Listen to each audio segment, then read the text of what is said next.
I have chosen and consecrated this house, says the Lord, that my name may be there forever.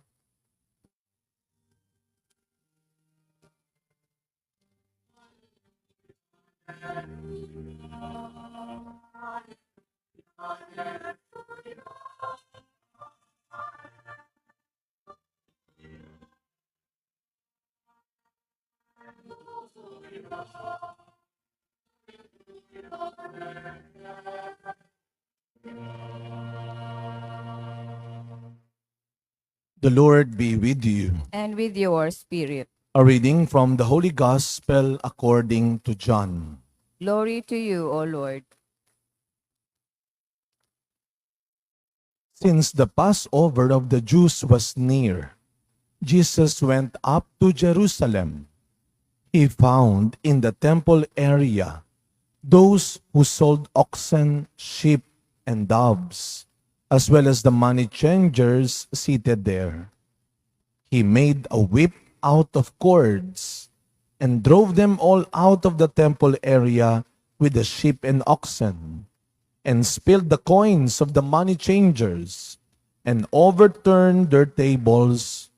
And to those who sold dove, he said, "Take this out of here, and stop making my Father's house a marketplace." His disciples recalled the words of Scripture, "Zeal for your house will consume me." At this, the Jews answered and said to him, "What sign can you show us for doing this?" Jesus answered and said to them, "Destroy this temple, and in 3 days I will raise it up." The Jews said, "This temple has been under construction for 46 years, and you will raise it up in 3 days?" But he was speaking about the temple of his body. Therefore, when he was raised from the dead, his disciples remembered that he had said this, and they came to believe the Scripture and the word Jesus had spoken. My dear friends, the Gospel of the Lord. Praise to you, Lord Jesus Christ. Good morning po sa inyong lahat. Pakibati muna ang katabi natin ng good morning. Pakitanong nyo nga po yung katabi ninyo, kamusta ang buhay? Pero ang tanong sa ating lahat ngayon, with all these things happening around us, ngayong tayo ay tinatakot nitong bagyong ito na pumasok na, hindi kamusta ang buhay, kundi kamusta ang bahay ninyo? Naihanda nyo ng mabuti. Napatibay na ba natin ng mabuti? Tamang-tama sa linggong ito, we are celebrating a very special house of God. A very important house of God in the world. Today we celebrate the feast of the dedication, ang pagtatalaga sa tinaguriang nating mother and head of all churches in the world. Ang pinakamahalagang simbahan sa buong mundo nating mga Katoliko, ito ay ang Lateran Basilica. Ito ay na-dedicate o tinalaga noong 324 by Pope Sylvester I.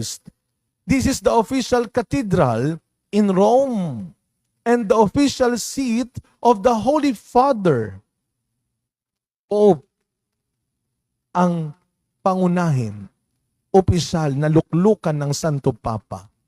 Bakit ho Lateran? Yung Lateran ho ay ang apelido ng pamilyang nagmamay-ari ng lupang kinatitirikan ng basilika na ito.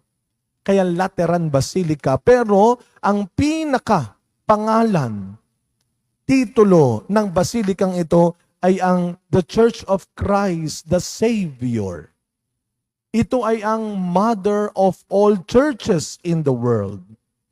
At ang ganitong pagdiriwang mga kapatid, when we remember the dedication of the Basilica of the Church, ang bawat simbahan po actually ay merong dedication. Kaya nga ho ito ang ating inaalam mabuti ngayon, ang ating simbahan, ang ating parokya, ang ating pong pagkakatalaga sa ating bagong simbahan dahil as I learned in the history of our parish, ilang beses ding pinagawa itong ating simbahan, so kinakailangan nating alamin mabuti ang latest dedication day ng ating parokya. Napakahalaga nito. Bakit? Ang mga ganitong pagdiriwang, ang mga ganitong paggunita ay paalala sa atin ng gospel na narinig natin ngayong umaga. Nagalit si Kristo. Nagalit si Kristo nang makita niyang ginawang palengke ang templo, ang bahay ng kanyang ama, ang tahanan ng Diyos. Nandun ang mga nagtitinda ng mga kalapati, ng mga goods, nagpapalit ng pera. Hindi lang siya nagalit, nasaktan si Kristo sa kawalan ng respeto, kawalan ng pagkilala, pagpapahalaga at malasakit sa templo. Sa huling bahagi ng ating ebanghelyo, sinabi naman talaga ni Kristo. At kahit sinabi ni Kristong mahalaga ang ating katawan, binanggit din niya sa ikalawang pagbasa, bilang templo ng Espiritu Santo, yes, mahalagang ingatan natin ang ating katawan. Kaya tinuturo natin sa mga bata yan. Narinig ko nga, sabi nung isang guro sa akin, kinakanta pa yan, tinurong awit yan sa mga estudyante ngayon kung paano pahalagahan ang bawat bahagi ng katawan. Tulungan natin, turuan natin protektahan ng mga bata ang kanilang katawan at tayong lahat. Bilang mga Kristiyano, itinuturo sa atin, templo ito ng Diyos, templo ng Espiritu Santo. Ganun pa man, dapat din nating alagaan, ingatan ang templo ng Diyos. Gustong ipaalala ni Kristo sa atin na isang Kristiyanong pananagutan pa rin ang igalang at pahalagahan ang lahat ng para sa Diyos. Ang lahat ng para sa Diyos. Kagaya ng oras, ng lugar, ng mga bagay na para sa Diyos. Katulad ng paalala sa atin ni Pablo, sa mga taga-Korinto sa ating unang pagbasa, tandaan natin mga kapatid, na pananagutan natin at pananagutan natin sa batas at hukuman ng Diyos ang anumang ginagawa natin sa kanyang simbahan na tahanan at sa ating katawan na kanyang templo.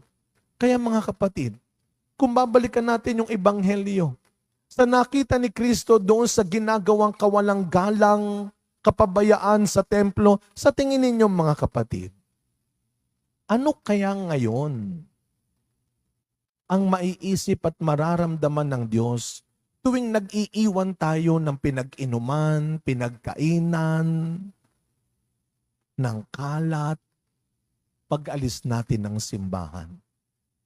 Hindi ho yung katang isip lang. Hindi ho yun baka mangyari. Nangyayari ho yan. Pag minsang sinasamahan ko ang ating mga staff, kapag kami Lunes, lalo na Lunes, pag nagkauso kami sa loob ng simbahan, bakit ganon? Kung ano-anong naiiwan na hindi naman dapat iwan. Nakakalungkot lang ng isipin.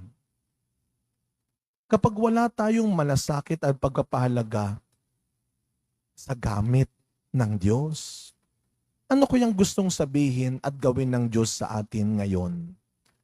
Habang pinapabayaan din natin ang katawan natin, habang inaabuso rin natin ang katawan natin, tignan natin sa mas napapanahong issue at topic, ang mundo.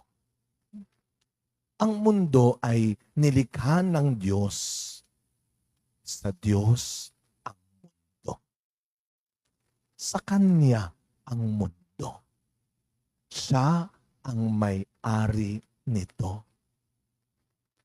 Ginawa niya ito para tirahan ng lahat ng kanyang nilikha, kung saan magiging ligtas, maayos at mabuti ang lahat.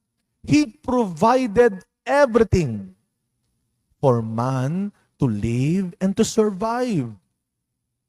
Anong mga ginawa at binigay niya? Kakainin ng tao, titirahan ng tao, gagamitin ng tao, halaman, hayop, bundok, at ang sabi ng unang pagbasa, kagaya ng mga tubig. Pero anong kawalangyaan ang ginagawa natin at ginawa natin? Anong kapabayaan, kabastusan, pang-aabuso at kasamaan sa kapaligiran, sa kalikasan? Kahapon, sa ginawa nating seminar sa tulong ng DSWD Regional, isang seminar on disaster risk reduction and management, pinaalala sa ating kahapon na isa sa malaking dahilan ng malalang epekto ng mga kalamidad tulad ng lindol at bagyo ay ang kawalan ng disiplina at respeto ng mga tao. Hindi pa ba obvious? Ang napakasamang epekto, resulta ng mga kalamidad ngayon, siguro nagagalit ulit ang Diyos. Dahil mas naghihirap at nahihirapan ang mga kaawa-awang biktima ng kasamaan, kaswapangan ng iilan. Kaya ang linggong ito tamang-tama. The Feast of the Dedication. Ang mundo ay sa Diyos. Ang kapaligiran, ang ating katawan, ay pananagutan natin sa kanyang hukuman. Kaya sa pagkapatuloy na misa natin, mga kapatid, tandaan ho natin at baunin natin pag-uwi natin. Lahat tayo, sabi ng minsang kasulatan, lahat tayo may pananagutan sa bawat isa, sa bawat nilikha ng Diyos. Ibigay natin ang sa Diyos, ibigay natin ang para sa Diyos. Kung paano natin inaalagaan ang ating katawan, kung paano natin iniingatan ang ating kapaligiran, yan ay isang malaking tanda ng respeto, pasasalamat at pagmamahal sa Diyos na tunay na may-ari. Amen.